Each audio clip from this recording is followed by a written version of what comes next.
الحمدللہ رب العالمین والصلاة والسلام علی سید الانبیاء والمرسلین، اما بعد فاعوذ باللہ السمیع العلیم من الشیطان الرجیم، بسم اللہ الرحمن الرحیم۔ السلام علیکم ورحمۃ اللہ وبرکاتہ۔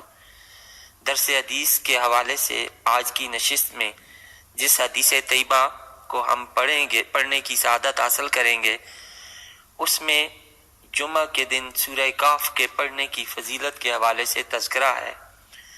سرکار دو عالم صلی اللہ علیہ وآلہ وسلم نے ارشاد فرمایا، من قرأ سورۃ الکہف یوم الجمعہ اضاء لہ من النور ما بین الجمعتین، صدق رسول اللہ صلی اللہ علیہ وآلہ وسلم۔ رسول اللہ صلی اللہ علیہ وآلہ وسلم نے ارشاد فرمایا کہ جس شخص نے جمعہ کے دن سورۃ الکہف کی تلاوت کی، 2 جمعوں کے درمیانی وقفے میں اس کے لیے نور ہی نور ہوگا، صدق رسول اللہ صلی اللہ علیہ وآلہ وسلم۔